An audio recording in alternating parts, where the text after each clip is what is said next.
코로나19 바이러스가 생각보다 감염 전파력이 강해서 지금 온 나라가 혼란에 빠져 있습니다. 지난 주 초만 하더라도 진정 국면에 접어든 것처럼 보였는데 신천지를 비롯해서 몇몇 감염원들이 급속히 전파를 하게 되면서 앞으로 어떻게 퍼져나갈지 모르는 상황이 되었습니다. 이에 다중 이용 시설 중에 하나인 교회 역시 특별한 주의와 조치가 필요한 상황이 되었습니다. 확진자가 나온 지역에서는 이미 여러 교회에서 선제적으로 주일에도 예배로 모이지 못하고 영상 예배로 대체를 하고 있고, 또 교회 건물을 폐쇄하고 주중 모임을 당분간 금지하고 있는 조치들을 취하고 있습니다. 주일이 되었는데, 예배 시간이 되었는데 우리 교인들에게 가능하면 교회 오지 말고 영상으로 예배를 드려달라, 이런 이야기를 해야 되는 이 목사나 교회 입장은 참 마음이 무겁고 안타깝습니다. 우리 교회도 지난 금요일부터 교회에서 모이지 못하고 영상 실시간 예배로 모이지 않았습니까? 자, 이러한 상황 가운데에서 우리가 안타까운 마음은 사실이지만, 그럼에도 불구하고 우리는 우리의 믿음이 사회에 불안감을 주거나 또 행여라도 우리 교우들의 건강에 또 이상을 줄 수 있는 상황이 되면 안 되기 때문에 우리도 여러 가지 조치들을 취할 수밖에 없게 되었습니다. 염려가 되는 건 사실이지만, 그럼에도 불구하고 우리는 두려움에 떨고 있을 것이 아니라 우리가 할 수 있는 최선을 다하면서 하나님의 도우심을 구해야 될 줄로 믿습니다. 이런 이야기가 있습니다. 한 순례자가 순례의 길에서 흑사병과 마주치게 되었습니다. 흑사병에게 너 지금 어디로 가고 있는 길이냐 이렇게 물었더니, 나 지금 바그다드로 가고 있는 중인데 한 5천 명쯤 죽이려 간다, 이렇게 이야기를 했습니다. 근데 얼마 후에 바그다드에서 들려오는 소리는 3만 명이나 되는 사람이 죽었다는 겁니다. 이 순례자가 순례의 길을 마치고 돌아오는데 마침 흑사병과 또다시 만나게 됩니다. 이 순례자는 화가 난 듯 이야기를 합니다. 너는 일전에 나에게 바그다드로 가서 5천 명 죽이러 간다고 했는데 어째서 3만 명이나 무고한 생명을 죽였느냐? 이때 흑사병이 이렇게 대답을 합니다. 아니요, 나는 내가 말한 대로 5천 명만 죽였고 나머지는 두려움에 질려서 자기네들 스스로 죽은 것이요. 누군가 지어낸 이야기겠지만 막연한 두려움과 염려는 문제를 해결하는데 아무런 도움이 안 됩니다. 우리 집사람도 집에서 뉴스를 보면서 제가 들어가기만 하면 오늘도 몇 명이 늘었대요.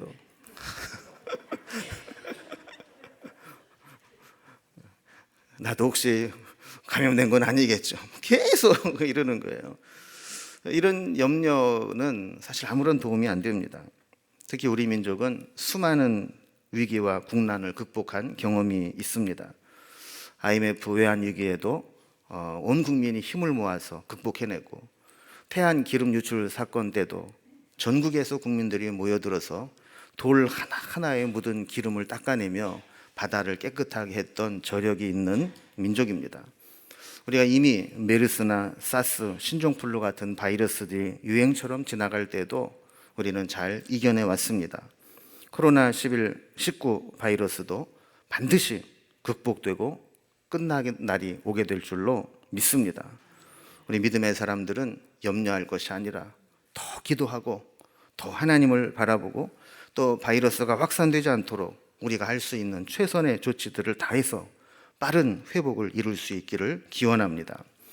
오늘 본문은 솔로몬이 성전을 건축해서 하나님 앞에 봉헌을 하고 하나님께 예배를 드리고 난 후에 하나님이 찾아오셔서 만나주신 사건입니다. 우리가 알다시피 솔로몬은 하나님의 성전을 7년에 걸쳐서 완공을 해서 봉헌을 했습니다. 솔로몬은 성전 건축을 마치고 모든 악기들을 총동원해서 하나님을 찬양하고 예배를 드렸고, 제사장들에게 언약궤를 지성소로 모셔오게 했습니다.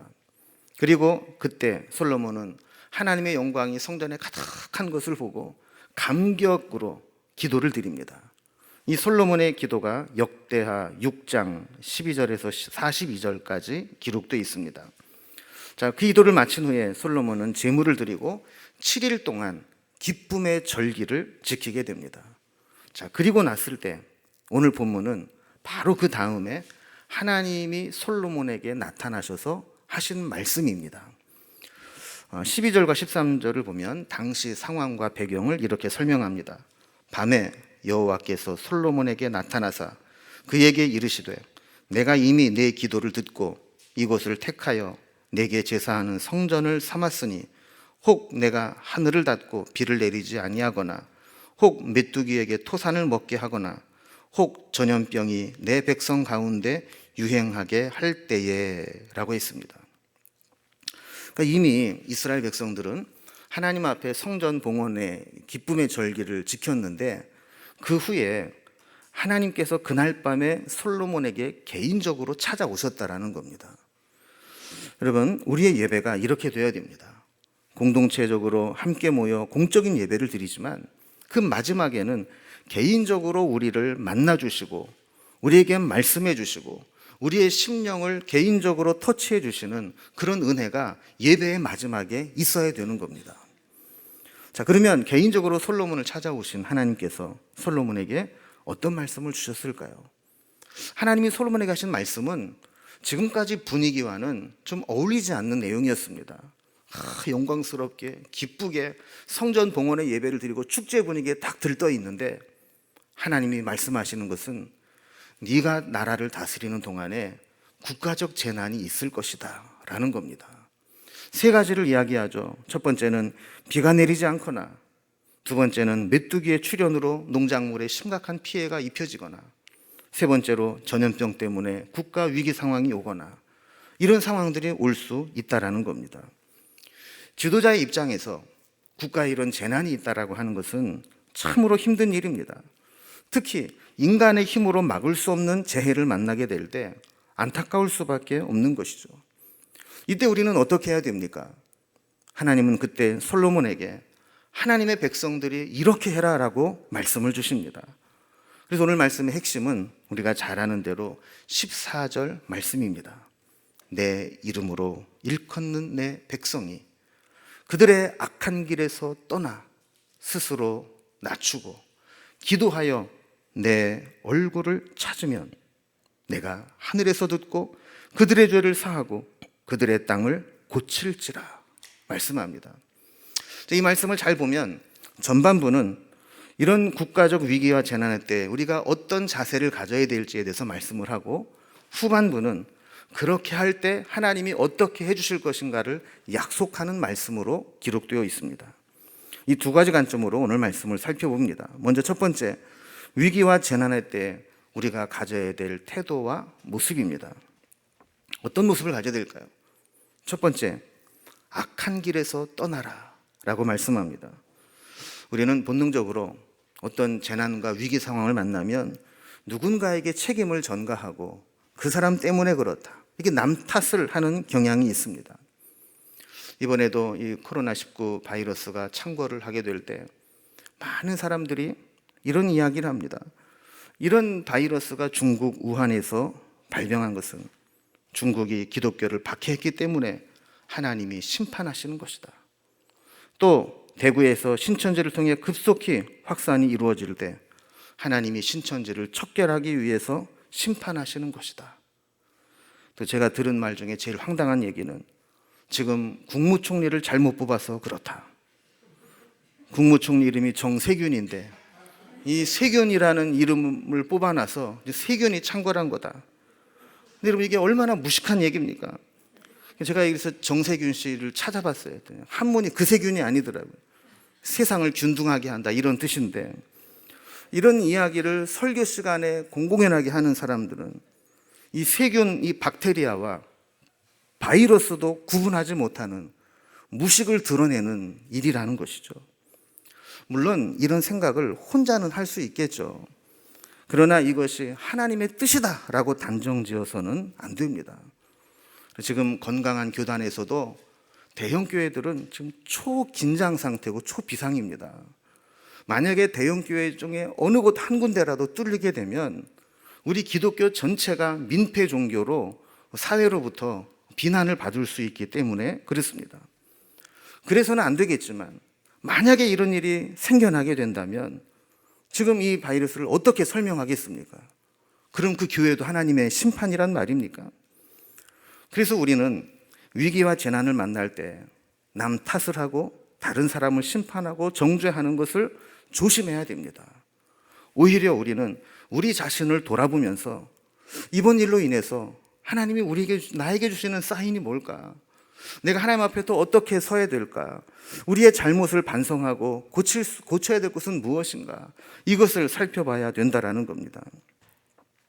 우리가 신천지를 욕하고 신천지의 잘못된 부분들을 드러내고 그것 때문에 많은 피해를 입습니다. 그런데 우리는 이번 기회에 무조건 신천지만 욕할 것이 아니라 한번 우리를 돌아봤으면 좋겠습니다. 왜 그렇게 신천지가 활성화되었는가?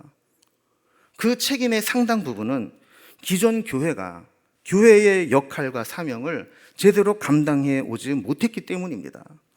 이단과 사이비가 판을 치고 창궐할 때에는 항상 건강한 교회가 건강을 잃고 타락하고 변질돼 왔다는 것이 함께 동행해 왔습니다. 특히 신천지는 기존 신자들을 꼬여서 개종시키는 특성이 있기 때문에 신천지로 넘어간 이 성도들은 기존 교회에서 실망하고 기존 교회에서 영적인 만족을 느끼지 못했기 때문에 넘어간 사람들이 많다라는 겁니다. 그렇다면 이런 일이 있을 때 우리 교회가 정말 건강한가? 우리 교회가 정말 사람들을 영적으로 잘 양육하고 있는가? 우리 교회가 정말 바로 서고 있는가? 이것을 돌아보는 계기가 되어야 합니다. 여러분, 만약에 우리가 자녀를 양육할 때 자녀도 어떤 잘못을 하고 있고 남의 아이도 잘못을 하고 있으면 우리가 누구를 먼저 훈계하고 바로잡으려고 하겠어요? 그건 당연히 우리 자식부터 그러는 거 아닙니까? 남의 자식이야 남의 부모가 알아서 할 테고 내 자식부터 혼을 내서라도 바로잡으려고 하는 게 부모의 마음인 것처럼 우리가 쉽게 남을 정죄하고 누구 때문이다라고 말하기 전에 우리가 혹시 하나님 앞에 고쳐야 될 것은 없는지, 이런 위기와 재난 상황에서 우리를 먼저 돌아보는 기회가 되라는 겁니다. 물론 중국의 기독교 탄압과 신천지가 잘했다는 얘기는 절대 아닙니다. 마음으로는 하나님이 저들을 심판하셔서 기독교를 박해하는 그 모든 것들이 중단되고 신천지가 이번에 다 드러나서 완전히 척결됐으면 좋겠다 하는 마음이 들 수도 있습니다. 그러나 이것이 하나님의 심판이다라고 말할 때에는 그로 인해서 무고한 사람들의 피해는 어떻게 설명할 것이고 동일한 재난을 믿음의 사람들도 당하게 될 때 그걸 어떻게 설명할 것인가? 그리고 행여라도 그런 기독교인들도 이런 전파자가 된다면 그것은 어떻게 설명할 수 있을 것인가? 이런 부분까지 우리가 생각을 해보고 이야기를 해야 된다라는 것이죠. 오늘 말씀 다시 잘 보면 하나님은 이런 재난의 때에 내 이름으로 일컫는 내 백성이 그들의 악한 길에서 떠나, 누구에게 주시는 말씀이에요? 하나님의 백성, 내 이름으로 일컫는 내 백성, 그들이 먼저 악한 길에서 떠나라는 거예요. 하나님은 이 세상에 악하고 타락한 것에 관심이 있는 것이 아니라 하나님의 자녀가 바로 서지 못하는 것, 여기에 관심을 갖고 우리가 먼저 바로 서라는 겁니다. 두 번째로 하나님은 이런 위기 상황에서 스스로 낮추라, 이런 말씀을 주십니다. 사람은 조금만 평안하면 어디에선가 쥐도새도 모르게 바벨탑을 쌓고 있는 존재입니다. 하나님이 우리에게 조금만 은혜를 주시고 조금만 평안케 하시면 다 자기가 잘나서 그런 줄로 착각을 하며 살아갑니다. 그 사람은 스스로 낮추어 겸손해지기가 대단히 어려운 본성을 가지고 있습니다. 한 가지 분명한 것은 사람이 자기가 감당할 수 없을 만큼 높아지면 언젠가는 떨어질 수 있다라는 거예요. 떨어질 때 높이 올라가 있는 사람일수록 그 피해는 심각합니다. 그래서 우리는 나도 모르는 사이에 높아지고 있다면 떨어지기 전에 스스로 내려올 수 있어야 합니다. 문제는 우리가 올라갈 때에는 자기가 떨어질 것이라는 생각을 추워도 못한다는 데 있습니다. 언제까지나 계속 올라갈 거라고만 생각하죠. 그러나 여러분, 사람이 아무리 강한 것처럼 보여도 작은 것에 무너지기 쉬운 존재입니다. 아무리 우리가 강해도 하나님이 우리의 한 부분만 딱 건드리면 우리는 아무것도 할 수 없는 존재가 됩니다. 여러분, 천하장사면 뭐합니까? 배탈이 나서 설사만 하게 해도 맥도 못 추고 무너지는 게 우리 인간입니다. 제가 이번에 원래 문과생이라 잘 모르는데 이 바이러스를 좀 여러 가지 자료를 좀 찾아봤어요. 그랬더니 바이러스는 크기가 작아서 지름이 300나노미터 이하이고 가장 작은 것은 20나노미터에 불과하다고 합니다. 1나노미터가 얼마나 될까요? 우리가 평소에 안 쓰는 단어잖아요. 10억 분의 1미터예요.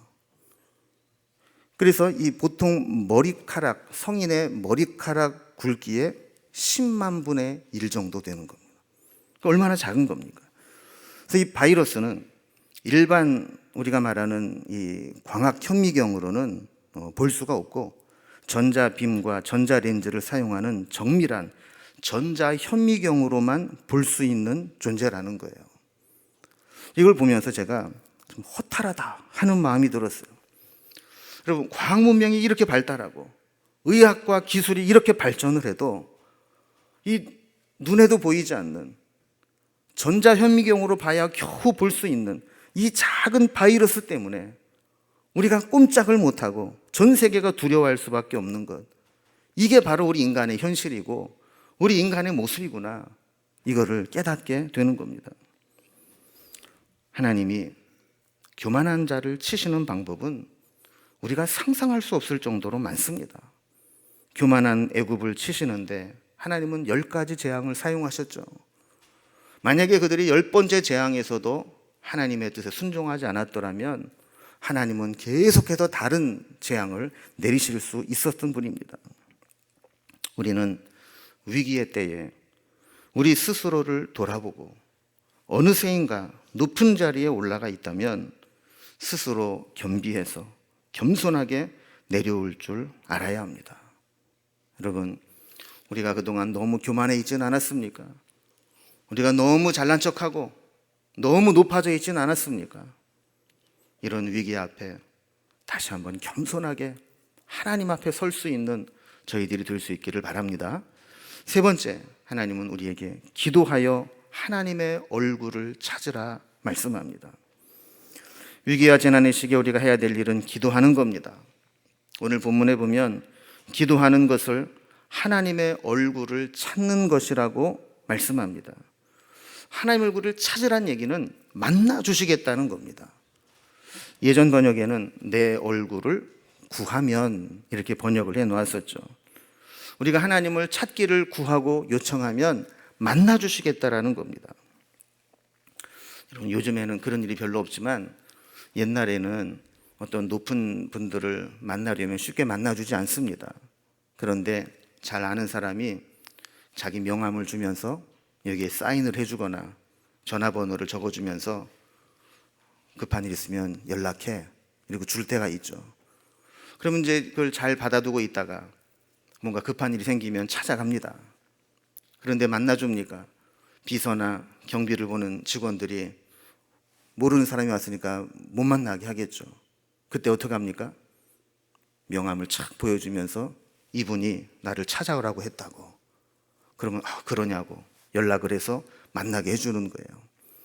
여러분, 우리가 하나님을 찾으라는 것, 기도해서 하나님의 얼굴을 구하라는 것, 이것은 이렇게 우리가 위기를 만났을 때 하나님 앞에 나오라는 이야기입니다. 하나님 앞에 기도하라는 이야기입니다. 우리가 기도하면서 제일 어려운 것 중에 하나가 뭐냐면 과연 하나님이 내 기도를 들어주시는가, 그리고 이 기도에 효력이 있는가, 이게 확신이 없을 때 우리는 기도에 힘을 실기가 어렵습니다. 그러나 하나님께서 분명히 약속하신 것처럼 이런 위기와 재난을 만날 때 기도하여 내 얼굴을 찾으면 이렇게 말씀하신 것은 우리에게 위기와 어려움이 있을 때 기도하면 만나 주시겠다라는 거예요. 제가 어제 말씀을 준비하면서 제 마음속에 그런 마음이 강하게 들었습니다. 지금이야말로 우리가 기도할 때다. 지금이야말로 우리가 특별히 기도해야 될 때다. 이런 생각이 들었어요. 제가 우리 성도님들께 특별 기도 기간을 선포합니다. 여러분, 식사하실 때 밥만 위해서 기도하지 마시고 이 코로나19 바이러스가 빨리 끝날 수 있도록 한 번씩 더 기도해 주십시오. 또 개인적으로 기도할 때 여러분, 먼저 이 나라와 민족을 위해서, 그리고 이 사태가 빨리 진정될 수 있도록 기도해 주십시오. 기도에 사명이 있는 분들은 한 끼씩 금식을 하셔도 좋고, 또 작정을 하셔도 좋고, 이 사태가 빨리 진정될 수 있도록 하나님 앞에 함께 힘을 모아 기도해 주시기를 바랍니다. 사실 마음 같아서는 이럴 때 우리가 더 모여서 막 통성으로 기도하고 싶지만 지금 상황이 그렇지를 않아요. 이번 이제 바이러스가 이제 비말 감염이라고 그러잖아요. 이 비말이 뭔가 하고 제가 찾아봤더니 이 날라다닌다, 나를 비자와 물방울 말자를 쓰더라고요. 그러니까 이 비말이라는 것은 이렇게 날아 흩어지는 물거품이라는 거죠. 우리가 기침을 하거나 재채기를 하거나 큰 소리로 이야기를 하거나 할 때 자기도 모르는 사이에 입에서 튀어나가는 그런 작은 이 물방울들, 이런 것들이 감염의 통로가 된다라는 겁니다. 그래서 우리가 기침 예절을 잘 지켜야 된다, 또 마스크를 착용해야 된다, 이런 얘기를 하잖아요. 여러분, 우리가 마스크를 쓰는 이유는 내가 다른 사람으로부터 감염되는 것을 막기 위해서이기도 하지만 혹시라도 내가 보균자가 되어 있을 수 있기 때문에 다른 사람을 배려하는 차원에서라도 우리가 기침 예절과 마스크를 반드시 착용을 해야 되는 겁니다. 저도 지난주까지는 마스크를 착용을 안 했어요. 왜냐하면 이 담임 목사가 이게 마스크 쓰고 교회 왔다 갔다 하면 이것도 위화감 조성하는 것 같고 그럴 것 같아서 내가 안 해야 되겠는데, 이걸 또 공부하고 나니까 해야 되겠더라고요. 나를 위한 것이 아니라 다른 사람을 배려하기 위해서 해야 되는 거예요. 그래서 여러분들도 우리가 한 자리에 모여서 이렇게 통성으로 기도하지는 못하지만 아까 말씀을 드린 것처럼 식사 기도할 때 반드시 하루에 3번은 기도해 주시고, 또 시간을 정해놓고 기도해 주시고, 또 금식하면서 기도하실 분은 한 끼라도 금식하면서 기도해 주시고, 그래서 우리 기도의 힘을 모았으면 좋겠습니다. 다시 14절 앞을 보면 내 이름으로 일컫는 내 백성이, 이렇게 말씀하고 있어요. 하나님은 하나님의 백성이 기도하는 것을 기다리고 계시고 원하시고 계십니다. 기도는 아무나 할 수 있는 것이 아닙니다. 하나님의 자녀들에게만 허락된 특권입니다. 위기의 상황에서 마치 명함을 내밀듯 하나님 앞에 기도할 수 있는 것, 이것이 우리의 특권임을 기억하고 기도에 힘써 주시기를 바랍니다. 자, 그렇다면 우리가 이렇게 악한 길에서 떠나고 스스로 낮추고 기도하여 하나님의 얼굴을 찾으면 하나님이 약속해 주신 것이 뭡니까? 그러면 하나님이 어떻게 해주시겠다고 말씀합니까? 14절 뒷부분에 보면 내가 하늘에서 듣고 그들의 죄를 사하고 그들의 땅을 고칠지라. 기도할 때 그 기도를 들어주시고 우리가 하나님 앞에 회개한 것 용서해 주시고, 그리고 이 땅에 있는 모든 재앙으로부터 그 땅을 고쳐주시겠다고 약속하고 계십니다. 지난 금요일에도 제가 묵상하면서 나눈 말씀들을 나누었지만, 하나님은 우리를 심판하시는 방법도 여러 가지 가지고 계시지만 또 하나님께서 치료하시고 이 재앙을 없애시는 능력도 다양하게 가지고 계시는 분인 줄로 믿습니다. 우리가 알지 못해서 그렇지 하나님이 역사하시면 우리가 지금 이렇게 두려움에 빠질 정도로 또 힘들어하고 있지만 허무하게 끝나버릴 수도 있어요. 여러분, 예를 들어서 이 바이러스의 취약한 부분을 하나님은 아시지 않겠습니까?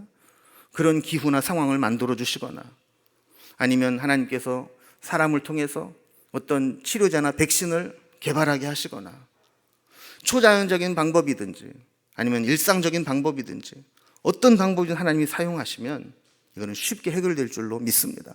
그래서 우리는 하나님 앞에 기도하고 하나님의 도우심을 구해야 되는 겁니다.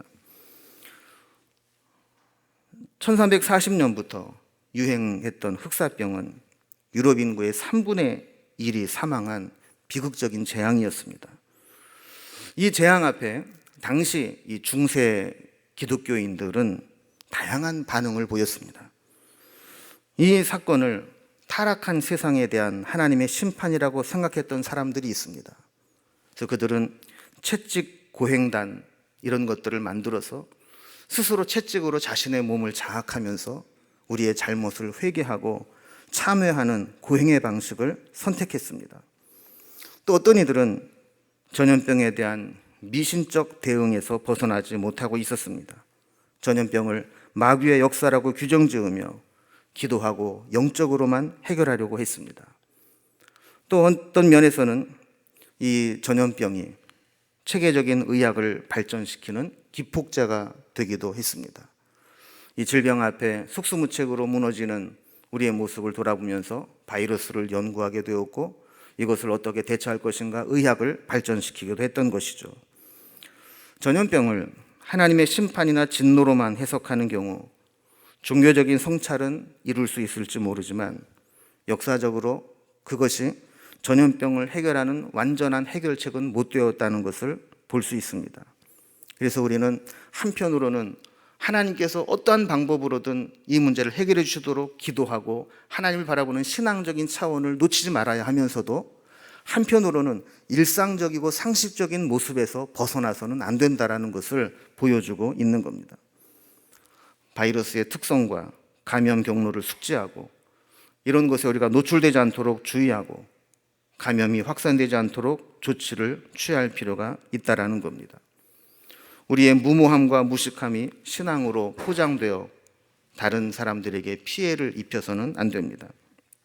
그래서 교회는 지금까지 귀하게 여기고 생명처럼 지켜왔던 신앙적인 가치들을 양보하면서 세상에 대한 배려와 성도들의 건강을 지키기 위해서 그리고 우리의 예배가 모이는 예배일 뿐만 아니라 우리의 삶의 현장에서 흩어져서 하나님을 만나는 예배가 되는 것을 실험하는 기회가 되기 위해서 우리 몇 가지 우리 조치들을 취하고 변경을 할 필요를 절감하게 되었습니다. 우리 자세한 내용은 광고 시간에 다시 한번 말씀을 드리기로 하고 이제 말씀을 마무리하면서 이런 어려운 상황일수록 우리는 영적 성장과 성숙의 기회로 삼아야 할 것이고 또 한편으로는 세상에서 삶의 현장에서 하나님을 더 뜨겁게 만날 수 있는 기회가 될 수 있기를 바랍니다. 지난 금요일부터 우리가 영상으로 예배를 드렸는데 유튜브로 조사를 해봤더니 우리가 금요 심야교회에 나오는 인원보다 훨씬 더 많은 분들이 함께 유튜브로 예배를 드리셨어요. 그리고 조회수도 몇 배 더 많이 조회가 됐어요. 이 얘기는 뭐냐면 여러분들이 마음만 먹으면 예배 시간에 못 오시는 분들도 유튜브로 예배를 드릴 수 있다라고 하는 반증이 되었습니다. 그러면서 제가 또 한편으로는 그런 우스운 생각도 했어요. 역시 한국 사람들은 하지 말라면 더 하는구나. 예배 드리지 말라 그랬더니 유튜브로라도 열심히 듣는 그런 모습을 보면서 저는 그런 생각을 합니다. 이번 이런 사태들이 어쩔 수 없이 외형적으로는 신앙생활에 상당히 위축을 가져올 수는 있을지 모르지만 오히려 우리는 내면적으로 더 뜨겁게 하나님을 만나고 우리의 삶의 현장에서 하나님과 동행하는 삶을 살아가는 그런 기회가 될 수 있기를 바랍니다. 우리 함께 아까 말씀드린 것처럼 특별 기도 기간을 제가 선포합니다. 여러분 기도에 힘을 써주시고 또 개인적으로도 할 수 있는 부분 최선을 다해서 대비해 주시기를 부탁드립니다. 기도하겠습니다. 하나님 아버지